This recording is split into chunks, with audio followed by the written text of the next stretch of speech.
Oh, I just got a notification. That's good. I don't see a picture on YouTube yet, but I don't either. Says you're live though. huh. Hello, internet. We're probably live on a different.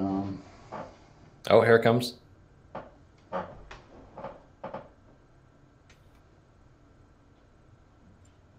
Nice commercial just to get things Yeah. started. Are you guys seeing a pickup truck? No, I got a different commercial because I got a bunch of people in business suits. I guess that's the kind of stuff I watch. Oh, I got Mountain State Overland scaling some rocks Nice. with a pretty gnarly looking camper on it. Pretty neat. All right, what's up, guys? We're live on YouTube, Facebook, Twitch, and Instagram now. And I'm being joined by Rob from Revere Overland and James Hey. from Axles and Antennas.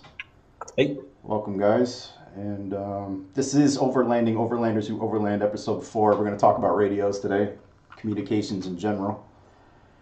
If you want to chat with us, the easiest way to do it is either Instagram or YouTube, so we can actually see what you're saying. There's already a ton of comments on YouTube. So, Yeah, I'm looking. Apparently, there's some kind of sports game on tonight. oh yeah, baseball or something, right? Yeah, I don't know. I don't do the sports. All right, guys. So everybody that's in the YouTube chat, can you just let us know if you're hearing me and James and Rob okay? I just want to make sure the audio is good. And I already know everything's good on YouTube. I mean on Instagram. And Rob, you want to go ahead and talk so I can make sure that you're getting picked up? Yeah, let's take a look at me. There's quite a delay on this. Yeah, I think it's a good 5 seconds. So, Oh, I've got more than that. all right. Well, can everybody hear Rob? We'll only have to do this once, guys, and after that, we're going to know exactly what we're doing. No mistakes ever happen Yes. again after the first time. All right, cool. So everybody hears everybody, so that's good. I'm not really that familiar with the comms world. That's why I've got these two guys on. I know Rob was one of my first friends that I knew to get a ham license, and James is a bit of an expert on all sorts of different types of communications. So, Rob, why don't you kind of give everybody an idea who you are, in case they don't know? Yeah. So I'm Revere Overland. That's my YouTube channel. Met Brandon a couple of years ago when he was first getting started, and then his YouTube channel really took off, and mine's kind of been steady little growth. And then we've got James here with us, who I met a few weeks ago on a ride, and he really knows what he's talking about. hey guys, I'm James, the owner of axlesandantennas.com. I've been in CB and ham radio since the early 90s when I was a kid, so I've sort of made a life out of it for better or for worse. And so now I try to help out overlanders and off-roaders with mobile communication now. That's great. So, guys, anybody who's joining us in the chat, there's quite a few of you already. If you guys have any sort of questions about anything, I kind of wanted to at least talk to Rob about what it was like to, first of all, study for the ham license exam, and then how hard the test itself was. Yeah, we started this stream because we've seen a whole bunch of stuff on Facebook over the last couple of weeks. I mean, I've seen probably a post a day asking about these things, these little handheld radios, and there's just so much misinformation, misunderstanding with these. So we figured we'd take a moment to talk about them, and obviously James is here. He's going to talk about the more complex side of things, I think. But for me, I'm ham licensed, and I use one of these just because it's so much better than CB. And to use these, you do have to have a ham license. I've seen a lot of people commenting about how you can use them on certain frequencies, things like the GMRS frequencies, and it's not the case. Yeah, as far as when you say ham, is that the technical term for the test? Like if I wanted to go get a license, is it a ham license or is it just another acronym for the type of band that's, I know there's like FRS and, right, is that a... Yeah, that's a family radio service. That's like if you go to Walmart and buy those little $10 walkie-talkies, that's FRS. Cool. And then, so when you talk about ham, there's 3 different types of license, and I think James would probably be better for telling us about the 3 different types. So Brandon, the first part of your question, like, does ham mean anything? I guess the technical term is amateur radio service as defined by the Federal Communication Commission, and that's our watchdog. That's the federal part of it. And so when you go into ham radio, as most people call it, the first test you'll take is the technician class, and that's your lowest level. If you want a lot more elbow room, you go and take the general class. And then if you like really want to be the end all be all, you study a really large amount of information and to get the extra class license. But I think most people who just want to talk to each other in a group, small convoy or whatever, just within a couple of miles, would probably stop at the technician class license. And it's a reasonably easy test that goes over quite a few things like basic electronics, some simple math, antenna design, and quite a bit of regulatory information as well to make sure it doesn't devolve into CB. So, because we try to keep a lid on that with within the ham radio world. Got you. So once you have a license and you're out with a group of say 5 or 6 vehicles and everybody has their license or their technician's license, how do you determine what frequency to communicate on? You want me to take that? Sure. Yeah. Okay, so normally before you go out, if everyone's using a ham radio, generally speaking, the easiest to come by in terms of your actual radio, whether it's a Baofeng or something a little bit more complicated like my Icom radio here, most people will start out somewhere in the 144 to 148 megahertz section called 2 meters. And there's a couple of areas within the 2 meter frequency set that you really should stay off of. And once you look those up, you want to stay out of the repeater section, and there's like a very low end of that area that you have to stay out of by FCC decree. And you just set up a comm plan and say, hey, we're going to be on this frequency. Since ham radio is not channelized like CB or FRS or GMRS, you can kind of move around quite a bit as long as you stay outside of a couple of areas. So like when Rob went out with us with the East Tennessee Overlanders a couple of weeks ago, we set up a comm plan for ham radio and said, okay, our primary frequency will be this. If we start running into interference, we'll switch to a different frequency. So that's really about all there is to it. Like I said, because it's not channelized, it gives you a tremendous amount of flexibility. But most people generally will start out in the 2 meter ham radio area, 144 to 148 megahertz. Gotcha. We've had a couple of comments on YouTube. So someone on there mentioned the MURS channels, MURS. Yes. And then to use those, you have to have a certified radio that is specifically for those. Yes. So you can't use things like the Baofeng. Right. And radios on that. So that's the biggest issue really with Baofengs. There's quite a bit of complexity to the licensings, but I guess to generally say, so a Baofeng like this, like you have, they can be used with on amateur radio straight out of the box for the most part, but in order to use it on MURS or GMRS or FRS, they have to be what's called type accepted. So if you look at the back of like this Baofeng radio, it says type 90 accepted, and so that means it's should be allowed to use on a business band. I believe type 90 would be MURS, but you know, we're talking about a sticker here on a very inexpensive radio, so due diligence plays a large part with that. That's great. Yeah. I just wanted to touch base with everybody that's on Instagram. Guys, if you want to see everybody that's talking besides me and you want to join the chat, just jump on YouTube at TrailspinTV. We're going live there. We're also on Facebook at TrailspinTV and Twitch if you're into that thing. So as far as, let's say you're on a trail ride, and I've heard that you're able to get the little walkie-talkies you can buy at Walmart to communicate with ham radios on a certain frequency. Now that's still illegal, correct? Without everybody having a license? It's illegal, and as far as I know, any radio that you buy out of a big box store, whether Walmart or Target or whatever, since those are channelized, so FRS is co-located within the GMRS band. They share several frequencies, but they are definitely outside of the ham radio UHF band.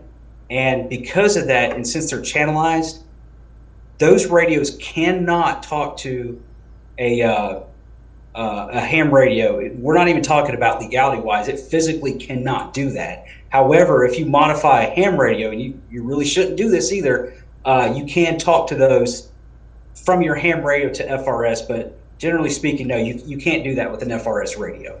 Although that's the issue with these things is these can physically talk to FRS and GMRS. They're just not supposed to be able to, and legally you're not supposed to either. Right, and I think that's kind of what you guys have touched on before, is the big problem with the Baofeng radios is that the amount of frequencies that they could do is just far too wide to be safely and legally operated. Yeah. Right, and one of the main issues with that is it has these Baofeng radios straight out of the box have a really wide transmit frequency range for VHF and UHF. And for ham radio operators, it amounts to a little more than a nuisance. Same thing for FRS and GMRS. The biggest problem is when people unknowingly move over into the public service frequency bands or public safety frequency, like fire departments or whatever, because a lot of fire departments, smaller ones, will buy these radios to supplement their bigger radios. Well, then you got like hunters or kids out there buying these radios. Hey, let's find a channel and talk on it. Next thing you know, they're on the volunteer fire department radio frequencies. So that's kind of like the big issue with these. Right. So, I mean, there's absolutely nothing that they could really do to kind of prevent that, right? Besides, you know, people who know their stuff, educating people on the difference between each band and the legalities behind the licensing. Right. So, you know, if you buy a radio from like one of the big, if you want to go with ham radio, okay, and you buy a ham radio from one of the ham radio suppliers, you can Google like ham radios for sale, and there's several businesses out there. Then those radios you buy from there should be good to go. If you buy FRS or a GMRS radio from a big box retailer like Walmart or Target or Circuit City, Best Buy, then those radios should fall within FCC definition as well. And I know we're beating this dead horse about the FCC, but the thing is, it's like the FCC doesn't hunt people down very often unless you make a total nuisance out of yourself. But when you cross that threshold and catch their attention, you're looking at thousands of dollars worth of fines. Oh yeah, they don't play around. You can look up the fines that they have sent out online, and you're looking like the minimum is $1,000. I saw for someone who talked to someone else who didn't identify themselves, but they go up into like $17,000, $18,000. I think the biggest I saw was $20-something thousand. Yeah, well, I mean, is that something, since these little handheld radios are so weak, I mean, it seems to be a common opinion among people that are unlicensed that nobody's ever going to find out, nobody's going to care, nobody's going to hear you because these little radios don't travel very far. Right. You're probably not going to get caught. Yeah. Yeah. So and really, if you decide to operate without a license, at the very least, figure out where those public safety frequencies are and stay off of those. Don't cause problems for the police or the fire department or even like the railroad stations and stuff. Just, if you're going to speed, at least speed on the interstate. So let's say a bunch of us get together and everybody's got a mixed bag of radios and all that stuff. I feel like most people have CBs. CBs are pretty affordable, pretty easy to get into. Rob, what do you actually have against CB radios? You know, I don't have anything in particular against CB radio. I know if it's set up well, it can be effective. You know, it's really cheap and easy, and everyone can get on CB. You don't need a license. You don't need to pay for a license. There's no studying for a test. I just think the biggest issue is no one ever has a well set up CB. And I don't think there's been a single group ride I've ever been on where there's been successful CB communications. Like as soon as you get more than about 5 people in a group, that it just breaks down. You can't hear them, and you just don't have those issues with ham or GMRS. Right. Well, it's a bigger jump to get into that kind of stuff, so I would assume that anybody that runs those kinds of radios kind of knows what they're talking about and what they're doing. And also, if you do have a properly tuned CB, there's the issues of getting chatter from strangers and people who just kind of want to ruin your communications and constantly jumping in. Yeah, I've just seen the comment on YouTube asking about CBs in Southern Kentucky. I mean, anywhere you go in the Daniel Boone National Forest, you have other people that are interfering with you. You get some pretty strange people on there.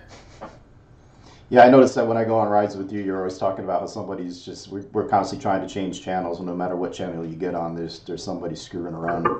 Yeah, and you always, the issue of that is you're going to turn the squelch up so that you kind of tune them out, and then of course you can't hear each other then. Right. So once again, everybody that's on Instagram, we are streaming live on 5 different platforms right now. So if you want to know what's going on, why this camera is just on my face, this is because Instagram doesn't allow me to simultaneously stream. So jump over on YouTube, go to TrailspinTV, check out Facebook. And everybody that's in the chat, make sure you check out James's website. It's in the description below. It's Axles and Antennas. And also, yeah, it's well worth going to. He's got a great write-up of different types of radio. It's probably a little bit better organized than our chat here.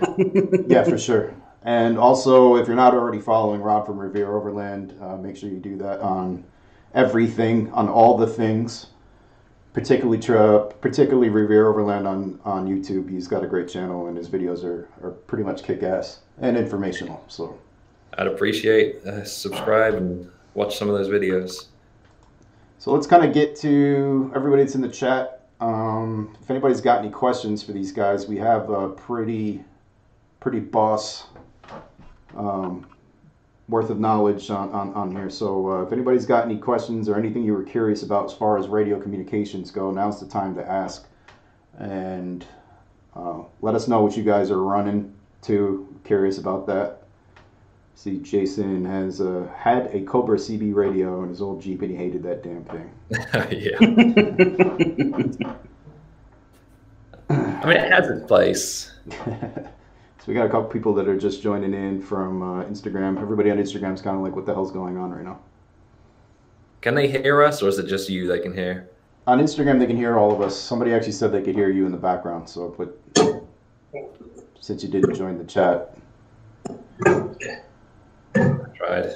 And there's a couple more people. Dave, Travel Gnome, I see you on YouTube. John Bauman, what's up, man? We're doing a live stream on every other platform besides Instagram right now, if you're wondering why the camera's only on me. But we're having a discussion about radio communications at YouTube/TrailspinTV.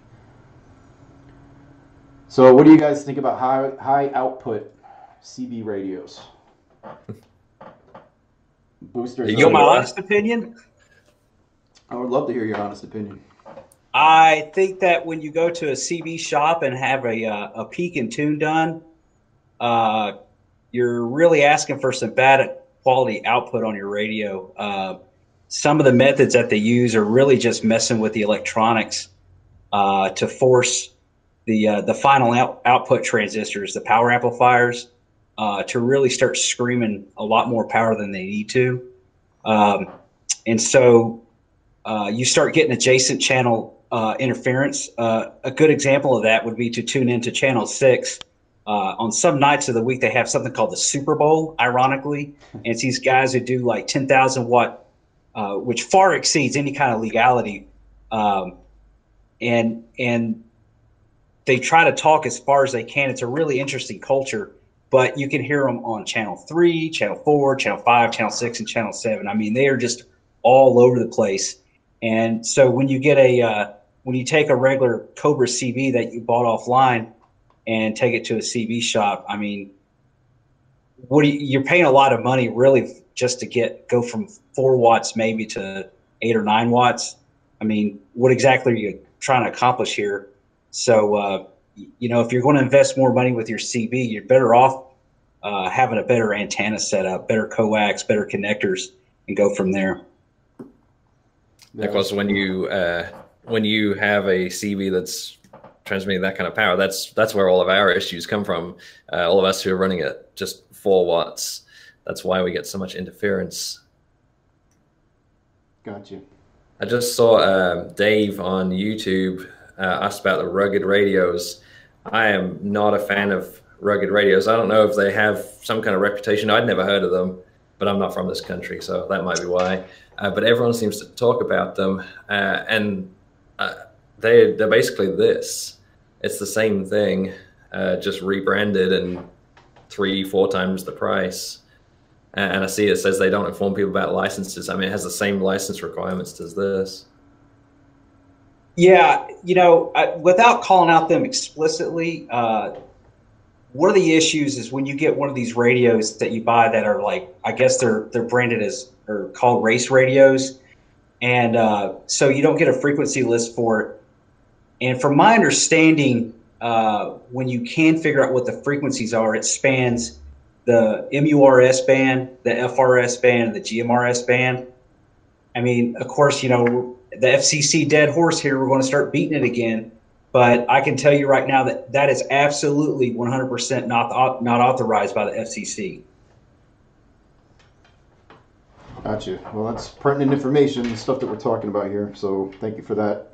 Let me ask you this: like, what is the ideal scenario as far as hanging out with a bunch of unlicensed people? Is there another option to use besides CB radio or ham, where it's cheap to buy into and not really as strict as far as rules go? Is there something that for the people that don't want to get licensed but want better communication, is there something that people can go with, or is it just kind of limited with options? You basically have 2 options if you don't want to go with CB or ham radio without a license, because GMRS does require a license. It's not expensive. It's $75 for 10 years, and it actually covers all your family members and anyone within your business group. But if you don't want to fool around with a license at all, FRS is one option. It operates in the UHF band, which is for FRS is somewhere in the neighborhood of 460 megahertz. The 2 biggest issues with FRS is, 1, you're limited to 2 watts total output. The second problem or issue is any FCC authorized type accepted FRS radio cannot have a removable antenna on it. And when you're dealing with VHF and UHF frequencies, your antenna being on the outside of the vehicle is more important than any kind of power output that you can have.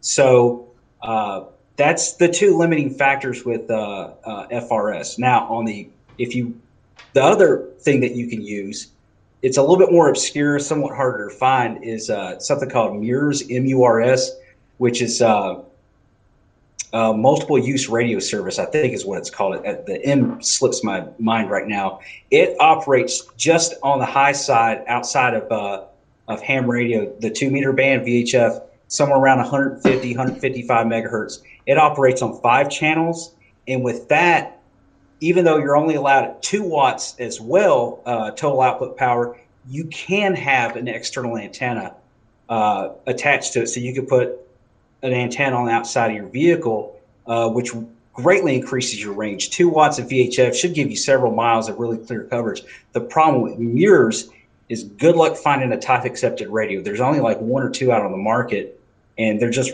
unfortunately difficult to find. So those are your 2 options for unlicensed use without reverting to CB. Got you. I'd love to see in the chat how many people have their GMRS license and where they're from, because it seems like I read a lot of people out in California or out west are using GMRS, but I've never met anyone here that has one. Yeah, as far as getting your ham license, Rob, did you find the process of studying to be difficult? Did you find the test to be difficult? Is there any particular resources that you use to kind of leading up to that to get yourself up to speed? For ham, it didn't take a whole lot. No, there was an app, and I can't remember the name of it. I might still have it, there was an app I downloaded that just has, it's just constant quizzing. I looked up, before I got started, I looked up some basic rules. No, I don't have it anymore. I deleted it. How long did the test take, and what would you, I mean, on a scale of 1 to 10, how difficult did you find it to be? Well, so first of all, with the studying, there was the app that I used, and I just went through all the questions. They have every single question published online. I just if I didn't know something immediately, I'd look it up, figure it out, and then I'd just keep testing myself until I could pass the test every time on the app. And I probably did that for like 20 minutes a night for a week, and then took the test. The test, I mean, it took them longer to grade the test than it took for me to take the test. And that's saying something, because they've got a little, like a little template, and they can look through and see if you bubbled the right thing. I've probably about 10 minutes to take the test, $15, 10 minutes. It really isn't difficult. So the test is only $15. It's not, I mean, and then the license is another charge on top of that? No, it's just $15 and you're done. And it's good for 10 years. So everybody making a big deal about getting a ham license and saying it's too complicated is just being a bunch of babies. Right. No, it's very easy, and it's made so much easier by all of the questions being online. All right, so everybody listening that hasn't gotten their ham and they don't understand why, and they have to get a license and all this stuff, you've heard it first from Rob, and he's not very smart. He was able to pass the test quite easily. I'm just kidding. I love you, Rob. Thanks. So Schwell says that he thinks the test is about 35 questions as of April 2018. So, yeah, I think that's right. And then you have to get 27 out of 35, I think. That's not bad. That sounds easier than the drone exam. The drone exam was like 70 questions, and you needed a 70%, but they were pretty hard questions. Oh yeah, they're a lot more difficult than the ham ones. So I think we can probably wrap this up. And James, unless you got something else you want to add, again, if you're just tuning in, this is James from Axles and Antennas. His website link is in the description below this video, and he has some very useful information as far as radios go. A wealth of information. It's been a pleasure having you, and I really appreciate you, giving us all this information. Yeah, sure, no problem. If anyone wants to email specific questions about antenna setups or whatever, give me a holler at info@axlesandantennas.com. I usually answer 1 or 2 questions a week about, how come my antenna is not performing, is my SWR too high or whatever. I'm always happy to answer those questions. Oh yeah, do we have time to talk about SWR, Brandon? Oh yeah, no rush at all. Actually, okay. Now that you mentioned it, I know you had brought that little tuner with you. If everybody who's tuned in is curious about how to tune a CB antenna, James can go over that with you real quick.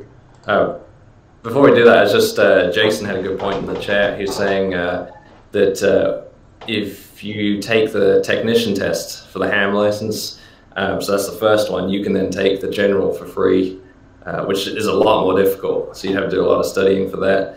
But I also know I think a lot of places, if you fail the test, they let you pay another $15 and try again. Gotcha. Sorry, I changed the subject there. No, it's all good. Well, I wanted to kind of adjust everything everybody's talking about. There's a ton of comments going, so it seems like everybody's just kind of chit-chatting with themselves. But if you guys have anything specific for Rob or me or James, let us know. So James, if you kind of want to get into how that meter works and how to tune a CB antenna for those that are running CB that are curious about it. So when you're tuning a CB antenna, most people will start out with one of these, some variants of this. It's a SWR meter, standing wave ratio, and the conventional wisdom amongst a lot of people is to try to get down to what's referred to as 1-to-1 SWR. And, there's been a lot of myths and unfortunately misinformation over the years about SWR because it's kind of a complex subject. It's very easy to misunderstand. As a matter of fact, I have to go back and reference it quite a bit. Am I still thinking about this correctly? So, you know, even after all my years of doing it, I still want to make sure that I'm doing it correctly. So what you're really trying to do is match your antenna to your radio. And most modern radio transmitters and receivers will work perfectly fine with a 3.1 to 1 or better SWR. So, you know, you don't have to chase the dragon trying to get down to a 1 to 1. That's you know, you could have problems with your coax type, just a slight mismatch in that, which could make that virtually impossible.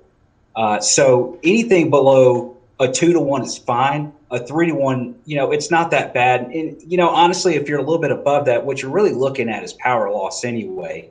I think with so if you're transmitting, because I like round numbers, let's say you're using a 2 meter radio, or excuse me, let's say you're using a CB, you're transmitting full legal 4 watts, and you got a 1 to 1. So you know that you should be transmitting, if you have a really efficient antenna, you should be transmitting out at 4 watts on AM. Well, if you're at a 2 to 1, you're losing probably about 10–12% of your power through SWR loss. So whatever 12% of 4 watts is, that's what you're losing. 3 to 1, I think you're losing about 25% or something like that. If you look this up, SWR loss online, you can find a table for it. I think, as a matter of fact, Firestick has a really good table. And all this works the same with ham radio and GMRS as well. One type of radio service, it's all RF, radio frequency. So it's just you're moving frequencies around. But that's really the thing that you're looking at. So a lot of CBers will talk about something called blown finals. If you have a mismatched antenna, that's actually really hard to achieve to destroy your radio by using a mismatched antenna. You know, if you're running 3 to 1 to 1 SWR, you're not going to blow your finals up. As a matter of fact, I doubt you could do it with 7 to 1. About the only way to ruin your radio would be to physically remove the antenna and just transmit into your coax with nothing on the other end of it. Then your radio is going to have a really hard time with the circuitry at that point. And then at that point, you could run into the blown finals issue. Ham radios on the other end, they have a lot of protective circuitry. So if you are transmitting into a grossly mismatched system, chances are it's just going to turn itself off. It's not going to blow up or anything. So again, you can reference my website about how to, if the antenna is too long or too short, how to rectify that. And sometimes it's just as simple as, you know, I can't get a good SWR. What do I need to do? Well, if you just move your antenna around away on your vehicle, sometimes you get a pretty good match that way. As a matter of fact, I was dealing with one guy a week or two ago. He sent me a picture of his antenna setup. It's like, man, I just can't get it below 2.5 to 1. Sent the antenna, the picture. The antenna was on his bumper, and the tailgate was right here. So I told him, I said, okay, move your antenna inside the bed of your pickup truck. That way the base of it is not next to the tailgate, because any kind of vertical metal is really going to start having interference. And so once you put it up on the bed rail, hey, it was like 1.5 to 1 at that point. Didn't have to mess with it anymore. So it's just kind of, sometimes it's not even tuning your antenna, it's just moving it around. And I know that's kind of long-winded, but no, it's just, no, you know, it's a complex subject. Right. I mean, that's why we're here, right? And that all applies to any ham radio as well, doesn't it? Not just CB. Yes. Yeah. Like I said, the only difference between ham radio, CB, and everything else, aside from the licensing, is frequency range. That's it. So if, you know, the physics are all the same between the radio services, you know, once you know how to do one, then you know how to do the other. Got you. Yeah, we've got couple questions on here. Jason Major says, I have a Baofeng UV5R Plus. What exterior vehicle antenna do you guys suggest?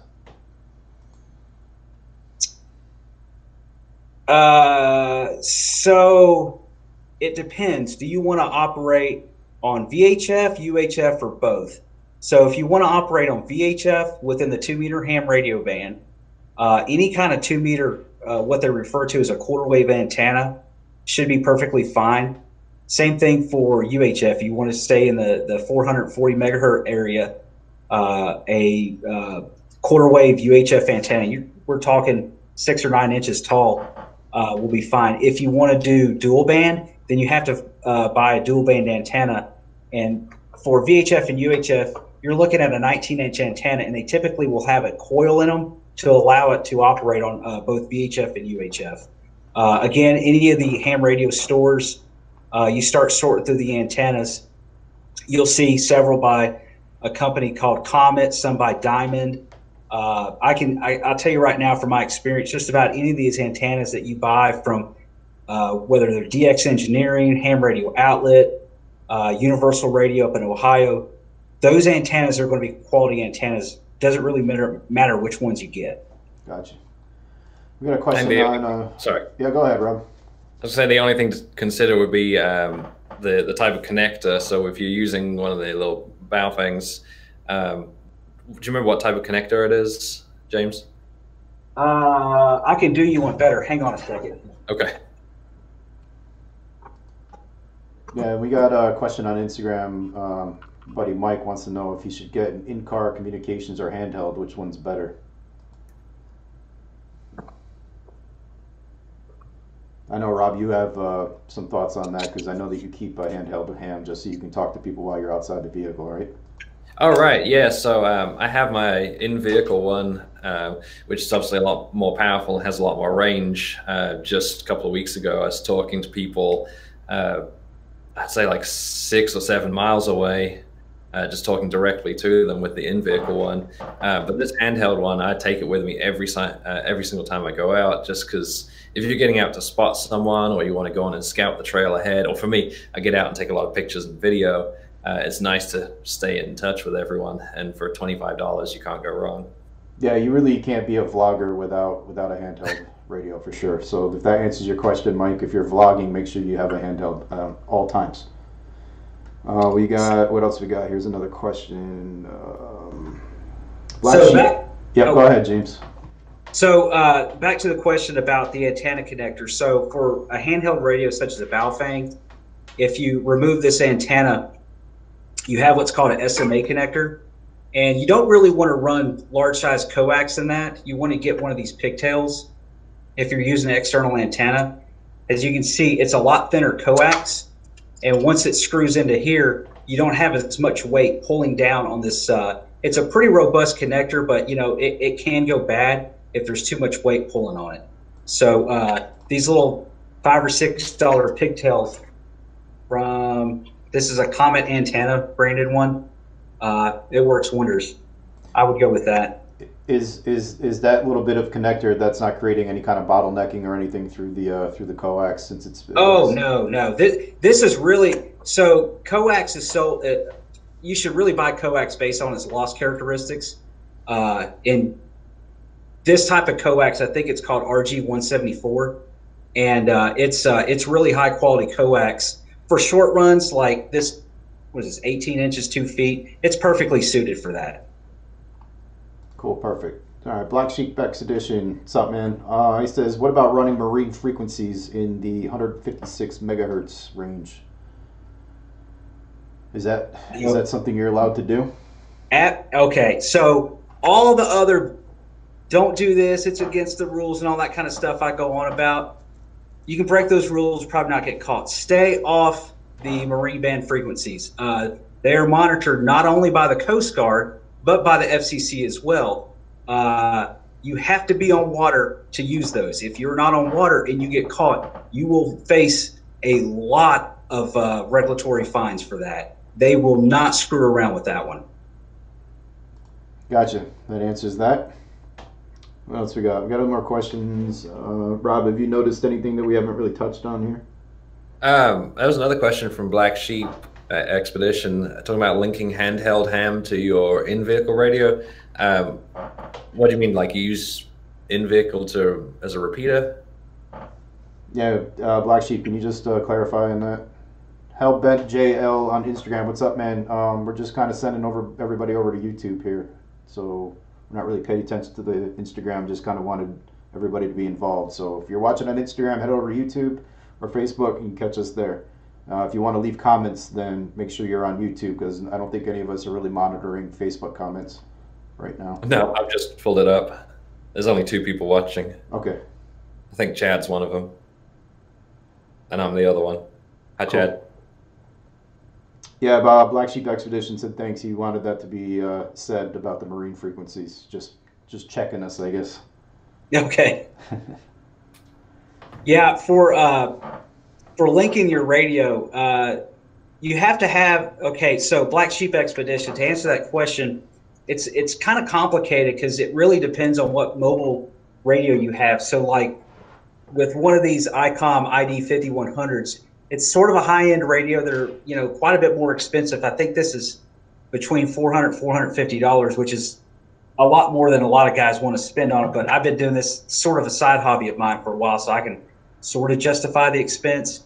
But yeah, if you could do a crossband repeat where if you have a dual band handheld radio transmitting to someone's vehicle setup that's running a crossband repeat mobile radio, then you can transmit at a much larger area. A lot of emergency communication guys are really into doing that kind of stuff. For overlanding, you know, it's one of those things where it's neat to have, but is it kind of necessary? Right, gotcha. Yeah, everybody's jumping on. Everybody just started mentioning crossband repeaters right before you started talking about it. So okay, it's kind of cool. So James and I had a conversation last week when we were just testing out the whole setup that Brandon's got going here, and we're talking about GMRS versus ham radio, and I kind of wish that GMRS was more popular. I don't think anyone mentioned that they were licensed on there. I do wish it was more popular, just because I think it'd be easier to get people on board. You know, you just buy the license and that's it. You're covered. Your family's covered, and you can get some pretty powerful GMRS radios. But James was going over some of the advantages to ham radio and just blew my mind what options you have. And even just things like the repeaters. I know you can use repeaters on GMRS, but I was looking them up when we had that conversation. There was like 18 repeaters in Colorado for GMRS. And then I looked up the ham radio ones, and it was like 380 something. Wow. James, do you have anything else, you know, any other advantages to ham? How else do you use ham where you wouldn't be able to use GMRS? So a couple of neat things with amateur radio that a lot of people just simply aren't aware of, and that the other services don't allow for. So even though GMRS does have a repeater network, and it's not nearly as robust as ham radio. So now with ham radio, like with one of these little Baofengs or a mobile unit like my ICOM here, if you find a repeater that has what's referred to as auto patch, let's say you're out in the woods, you're doing some pretty gnarly looking overlanding stuff, and you just like, whoops, I just drowned my vehicle. I can't get cell service. How do I get out of this mess? So you figure out where a repeater is, you call up, and even if you're out of the area, you're like, hey, this is my call sign. Can someone reply to me? And so someone will probably come back and say, hey, can you put me on this auto patch network? And what auto patch will do is you can now call your friends or your loved ones back home, because the repeater network is connected to the either a cell phone or a landline network. So now you can make phone calls with your ham radio. You can't do that with CB. You can't do that with mirrors. I don't think you can do that with GMRS. So now you're talking to your wife or your husband or whoever back home. It's like, hey, I'm stuck out here in the woods. Can you arrange for a recovery party to come out here and bail me out? Let go of the mic, and she's like, hey, yeah, you know, that was probably pretty dumb that you did that, but I'll send somebody. And so you just sit there and talk like you're on a radio, but it's actually over a phone call system. Wow, that's interesting. Again, that's referred to as auto patch, and a lot of repeaters have that built in. So as far as a choice to run on your vehicle when you're going to be in remote locations where you won't have cell service, what is the best option to go with, where as far as the ability to reach the most people in an emergency situation, or ability to transmit the furthest? What is the best choice for that? Oh, I would definitely push ham radio for that. Whether it's, you know, if you stop with your technician license, and, you know, again, the repeater network here in the U.S. is so robust. Gosh, I was looking up Alaska the other day, and I think there was at least 100 repeaters in Alaska if I glanced at the list correctly. You know, so if you're operating the most basic 2-meter mobile radio for like $135 with a $50 antenna, you're putting out 60, 70 watts. Get a little bit of elevation on you, and you're looking at, you know, a pretty significant distance. And within the United States, there's either 700 or 750,000 licensed amateur radio operators. You're going to run into a ham radio operator to help you out if there's a problem. So I would, if you're going to go solo and you don't want to buy a satellite transceiver or whatever, I would very much suggest looking into ham radio. Definitely get your license too. And when we went out west last summer, I had my ham license, and I mapped all of the repeaters around me. They've got a bunch of repeaters that are all linked together. So even when I'm in the middle of nowhere with no cell service, I could potentially talk to someone. You know, I could be in the southwest of Colorado and talk to someone in the northeast through their repeater networks there. So it's awesome how they've got that whole setup. It's definitely a good emergency backup to have. Yeah, so a couple other options that you have, or things that you can do with ham radio that, in my opinion, make it far beyond above and beyond the other radio services. So the one that a lot of people are really into is called APRS, Automatic Packet Reporting System, APRS, some people refer to it as. And basically what that is, how most people use it, so it'll have a radio and it will either have a built-in GPS or one that they've connected to it, and it will be broadcasting to a repeater network for this type of thing. It's called a digipeater, or be doing simplex. So it's broadcasting your position. Well, if it gets picked up on a certain frequency, someone back home can actually monitor you as you're driving across the country or wherever, as long as you're making it into this repeater system. You can pull up this map. I think it's called aprs.fi, and it will show your position and any kind of, like a short text message like, I'm still doing good or whatever, as you're driving along. I do that with my wife when I'm out and about, and she really likes to monitor my position that way. So, you know, because I might be hard to get a hold of. Yeah, I got you. And that kind of brings me to another option here, which we haven't really talked about. But as far as communication goes, I run the little inReach system, satellite messenger, and it gives you the option to basically call for a helicopter if you're in dire need of medical services, and you can send text messages to cell phones. And because it's satellite, it tends to work pretty much everywhere as long as you're not sitting inside the vehicle. I leave mine right on the windshield, and I usually have a signal, and it's linked to my GPS, and I can see all my messages and send messages using the iPad. So that's a pretty cool option if you guys are looking for something else. It's pretty much the reason I haven't gotten a ham yet. But the only reason that I'm kind of leaning towards more reliable communication like a ham radio is because for the first 9 days of my last trip, I was not able to send text messages to anybody. I was able to receive text messages from my wife, and as far as anything I was sending out was not going out. So I don't even know if at that time if I would have been able to even call a helicopter or any kind of emergency medical situation. I pretty much would have been screwed, as I don't think the messages were going through. So something to keep in mind for sure.